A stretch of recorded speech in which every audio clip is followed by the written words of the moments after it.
지난 며칠 동안 이런 말을 몇 번이나 들어보셨나요? 이란 전쟁은 미국에게 전략적인 실패였습니다. 수세기 동안 호르무즈 해협은 모두에게 열려 있었습니다. 항행의 자유 원칙이 지배하여 무역이 아무 문제 없이 해협을 통과할 수 있도록 보장했습니다. 미국이 이란 전쟁을 시작하면서 미국은 최고 지도자에게 교훈을 주었습니다. 아마 이 최고 지도자일 수도 아닐 수도 있습니다. 어쨌든 미국이 이란 전쟁을 시작함으로써 미국은 이란을 통치하는 사람에게 호르무즈 해협이 강압적인 도구라는 것을 가르쳐 주었습니다. 지나가는 유조선을 폭파하겠다고 위협만 해도 이란은 사실상 해협을 봉쇄할 수 있습니다. 유가가 즉시 급등할 것입니다. 전체 경제가 장기 침체에 빠질 위험이 있습니다. 세계는 이란이 이 과정을 반복하지 않도록 이란의 모든 위협 아니면 대부분의 위협에 굴복하게 될 것입니다. 이미 엎질러진 물이고 다시 주워 담을 수 없습니다. 이제 이란 전쟁이 좋은 생각이었다고는 할 수 없습니다. 그 질문에 답하려면 미국이 이란의 군수 물자와 생산 인프라를 정확히 얼마나 파괴했는지 알아야 합니다. 알아야 할 것입니다. 이란이 자산을 얼마나 빨리 복구할 수 있는지도 알아야 합니다.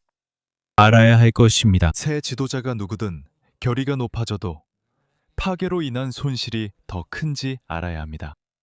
알아야 할 것입니다. 전쟁 중 미국 비축량이 몇 % 소진됐는지 알아야 합니다. 알아야 할 것입니다. 미국이 얼마나 빨리 보충할 수 있는지도 알아야 합니다. 필요할 것입니다. 베이징의 대만 침공 일정 파악이 필요합니다. 저는 우리 모두가 각각에 대해 나름의 선입견을 가지고 있다고 생각합니다. 불행하게도 이 질문들에 대해 좋은 답을 얻으려면 기밀 정보에 접근할 수 있어야 하고 미래에 대한 지식도 필요합니다. 이 중 어느 하나라도 정리하려고 시도하는 것조차 15분은 걸릴 겁니다. 그래서 오늘은 그런 질문들은 제쳐두고 훨씬 더 단순한 질문을 다루려고 합니다. 이란이 호르무즈 해협 봉쇄의 위력을 알게 된 결과로 세계는 얼마나 많은 것을 잃었을까요? 그리고 그 답은 사실 아무것도 없다는 것입니다. 네, 그 반대 주장을 하느라 많은 잉크가 낭비되었지만 그 이론에는 두 가지 근본적인 문제가 있습니다. 하나는 지식의 오류이고 다른 하나는 이 특정 갈등을 이란이 실제로 다른 누군가를 강압하려 하는 미래의 갈등과 혼동하는 것입니다. 이 두 가지 점을 이해하는 것은 이 지역의 더 큰 전략적 그림을 더 잘 파악하는 데 매우 중요합니다. 오늘 우리가 시간을 보내는 곳이 바로 그 부분입니다. 사고의 오류부터 시작해 봅시다. 그리고 우리는 이 문제를 계속해서 새롭고 흥미로운 방식으로 마주치고 있는 것 같으니 이 오류에 이름을 붙일 필요가 있습니다. 이것을 아마추어의 오류라 하겠습니다. 아마추어의 오류는 누군가가 어떤 사실을 관찰을 통해 알게 되고 전문가들은 이전에는 그것을 전혀 몰랐을 것이라고 가정할 때 발생합니다. 하지만 실제로는 전문가들도 비록 실제로 관찰해 본 적이 없더라도 그 사실을 잘 알고 있었던 경우가 많습니다. 우리가 가장 최근에 접한 이 오류의 사례는 핵 분야에서 나타났습니다. 최근 몇 년간의 전쟁이 핵무기만이 자국의 생존을 보장하는 유일한 방법이라는 것을 보여주었다는 생각을 기억하시나요? 그래서 더 많은 나라가 핵무기 개발에 나설 거란 말이죠. 아무도 다시는 우크라이나의 실수나 이란의 실수를 반복하지 않을 거라는 말이죠. 사실 국가안보 분야에서 일하는 사람들, 특히 핵무기를 만들지 말지 결정하는 사람들은 이미 이런 식으로 돌아간다는 걸 알고 있었기 때문에 최근의 사건들이 그들의 결정에 큰 영향을 주지는 않습니다.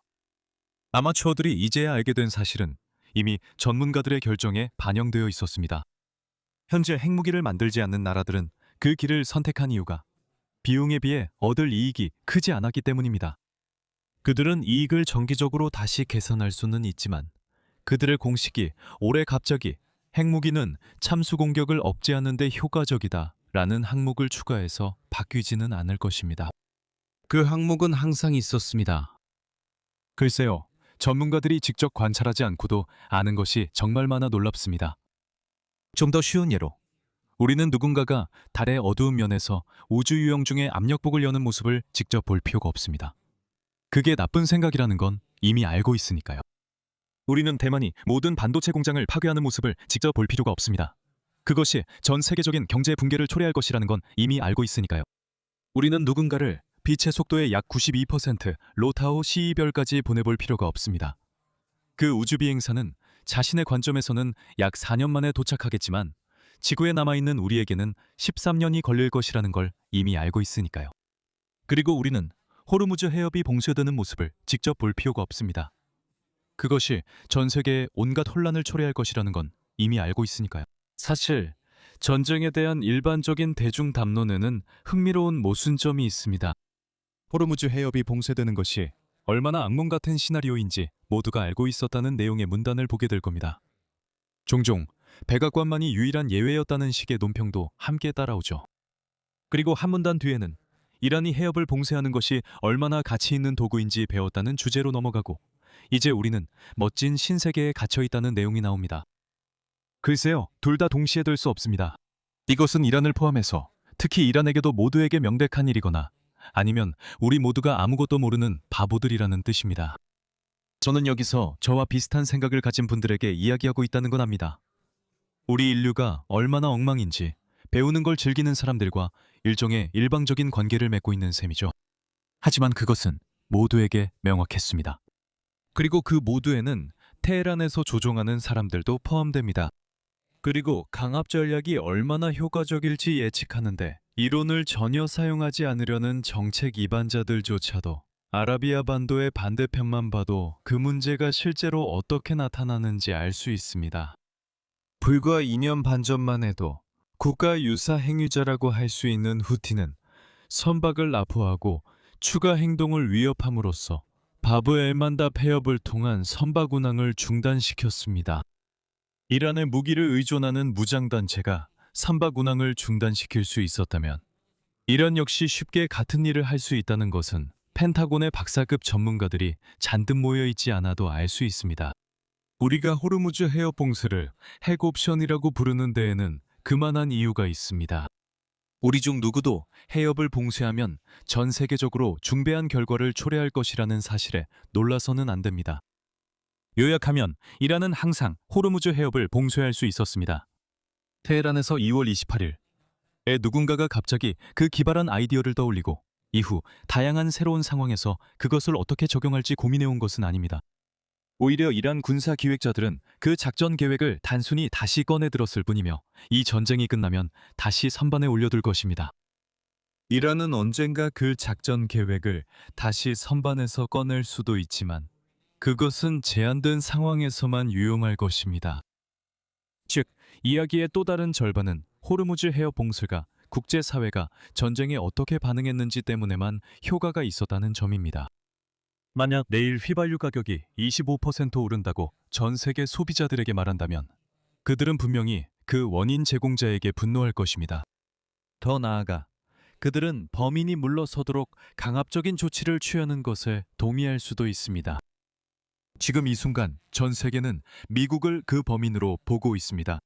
그리고 미국 내에서는 대다수의 유권자들이 트럼프 행정부를 범인으로 보고 있습니다. 네, 분명히 이란이 유조선들이 해협을 통과하지 못하게 막고 있는 주체입니다. 이란은 또한 인접 아랍 국가들의 석유 인프라를 공격하는 주체이기도 합니다. 하지만 이 사람들은 미국이 공습을 시작하는 것과 그 이후의 대응 조치 사이에 분명한 선이 있다고 봅니다. 그들 중 누구도 이란을 좋아하지 않을 수 있습니다. 그들 중 누구도 최고 지도자가 이란을 계속 통치하길 원하지 않을 수 있습니다. 하지만 그들은 이것을 미국의 행동에 따른 당연한 결과로 보고 있기 때문에 정치적인 비난은 백악관으로 향했습니다. 상황이 정상으로 돌아가 유조선들이 문제없이 호르무즈 해협을 다시 통과한다고 상상해 봅시다. 그런데 또 다른 나라가 이란이 싫어하는 행동을 합니다. 이스라엘이 레바논에서 행동할 수도 있습니다. 사우디아라비아가 후티 반군을 공격할 수도 있습니다. 그 주장에 따르면 이란은 자신의 뜻을 관철하기 위해 해협을 봉쇄할 수 있다는 것을 배웠고 그래서 이란은 자신의 뜻을 관철하기 위해 해협을 봉쇄할 것이라고 합니다. 만약 이란 전쟁이 일어나지 않았다면 테헤란은 이런 선택지를 발견하지 못했을 것이고 따라서 이 가상의 시나리오에서 그것은 고려 대상이 되지 않았을 것입니다. 그래서 저는 이렇게 질문했습니다. 이란이 그런 행동을 한다면 세계는 어떻게 반응할까요? 이란은 원래 그 행동에 관여하지 않았지만 최고 지도자가 직접 개입했습니다. 여기서의 차이는 현재와 비교하면 천지 차이입니다. 국제사회는 이란을 목표물이 아니라 오히려 주동자로 볼 것입니다. 이에 따라 국제사회가 이란에 대해 인내할 여지는 거의 없을 것입니다. 우리는 이미 이 원칙이 적용되는 것을 보았습니다. 이란 이라크 전쟁 당시 양측 모두 걸프만 내에서 유조선을 신나게 공격해댔습니다. 하지만 이란이 해협을 봉쇄하려 시도한 적은 없었습니다. 이라크가 이란을 침공하면서 전쟁을 시작했음에도 불구하고 이란 정부는 전 세계가 이란이 행동을 촉발했다고 믿을 것임을 알고 있었고, 따라서 이란에 대한 개입이 뒤따를 것이라는 점을 인지하고 있었습니다. 이라크는 이란이 해협을 봉쇄하도록 도발했지만 이것이 오히려 역효과를 낼 것을 알고 있었습니다. 현재로 돌아와서 서방에 인접한 한 나라가 다른 나라의 정유시설을 폭파하기 시작한다면 어떤 일이 벌어질지 생각해 보십시오. 아마도 그 나라가 그런 행동을 멈추게 분노와 압력이 가해질 것이라 예상할 수 있습니다. 하지만 그 나라가 우크라이나이고, 우크라이나가 러시아의 침공에 대응해서 그런 행동을 한다면 우크라이나는 용인받게 됩니다. 심지어 일부 국가는 우크라이나가 그런 공격을 수행하는데 도움을 줄 수도 있습니다. 비슷한 현상은 미국 국내에서도 일어날 수 있습니다. 현재 전쟁은 전례 없이 인기가 없는데, 이는 재정적 부담을 초래하고 있고 대부분의 유권자들이 뚜렷한 성과를 보지 못하고 있기 때문입니다. 이들은 높은 유가를 싫어하고 그 책임을 대통령에게 돌린다는 생각을 다시 강조한 것입니다. 1, 2년이 지난 후를 상상해 보세요. 세계 어딘가에서 어떤 일이 일어나 최고 지도자를 자극하게 됩니다. 그는 해협을 봉쇄합니다. 그 다음엔 무슨 일이 일어날까요? 우리가 미국에 대해 봤던 바로 그 대중의 한이가 이제 이란에도 향하게 됩니다. 게다가 이슬람 공화국에 대한 훨씬 더 오랜 적대감 때문에 아마 그 반발은 더 깊어질 겁니다. 이제 제약이 사라집니다. 트럼프 인정부가 시장을 진정시키려 하면서 동시에 이란을 파괴하려 했던 그 기이한 정치적 긴장은 더 이상 존재하지 않습니다. 미국이 전쟁 중에 했던 똑같이 기이한 선택들, 예를 들어 이란산 석유가 해협을 통과하도록 허용했던 일 등은 더 이상 일어나지 않습니다. 카르그 섬은 가능성에서 필연성으로 바뀝니다. 해협을 봉쇄하는 것은 일방적인 힘의 과시에서 상호 확증 파괴로 바뀝니다. 그것이 부분적으로 해협 봉쇄를 핵옵션에 비유하는 것이 적합한 이유입니다. 핵무기는 상대방의 행동 변화를 강요하는 공격적 위협을 가하는 데는 그다지 유용하지 않습니다. 반면에 핵무기는 방어적 위협, 즉 상대방이 당신에게 극단적으로 공격적인 행동을 하지 못하도록 억제하는 데에는 매우 효과적입니다. 흥미로운 점은 우리가 핵무기 사용을 직접 보지 않아도 이해할 수 있다는 것입니다. 우리는 이미 그걸 알고 있고 호르무즈 해협도 마찬가지입니다. 시야를 넓혀보면 저는 이란이 해협 봉쇄의 위력을 배웠다고 말하는 사람들도 그 전략을 방어적 대응으로 사용하는 것과 적극적인 강압수단으로 사용하는 것의 차이를 이해하고 있다고 생각합니다. 만약 이 학습 경험이 정말로 이란이 영원히 세계를 인질로 잡을 수 있다는 의미라면 그들은 이란이 그런 행동을 하지 못하도록 군사적으로 막으려는 미국을 오히려 지지할 것입니다. 그들이 그렇게 하지 않는 이유는 백악관이 위기를 만들었기 때문이며 미국이 물러나면 이 위기가 사라질 것이라는 기대가 있기 때문입니다. 이제 왜 그들이 이란이 이런 힘을 배웠다는 점에 대해 계속 이야기하는지는 저에게는 약간 사회학적인 미스터리입니다. 아마추어 청중에게는 똑똑하게 들리기 때문일지도 모릅니다. 하지만 사실 그것은 아마추어의 오류입니다. 그럼 오늘의 핵심 문장은 무엇일까요? 이제 우리는 이란이 해협을 통해 자신들이 통제하는 힘을 알게 된 새로운 세상에 살고 있다는 이야기가 무성합니다. 하지만 사실 이란과 이 분야에 관심 있는 사람들은 이미 그 사실을 알고 있었습니다. 그리고 이란이 또다시 봉쇄를 시행하고 그 주체가 이란일 경우에는 국제사회가 같은 무관심과 반응을 보일 것이라고 기대할 수 없습니다. 하지만 여러분은 이 상황에 대한 저의 전형적인 결말, 즉 오늘도 전쟁인가, 전쟁이 아닌가 라는 또 다른 하루를 기대하실 수 있습니다. 계속 보시려면 중동 전반의 분쟁에 관한 제 재생 목록도 둘러보세요. 오늘 영상을 재미있게 보셨다면 좋아요, 공유, 구독 부탁드리고요. 다음에 또 뵙겠습니다. 건강하세요.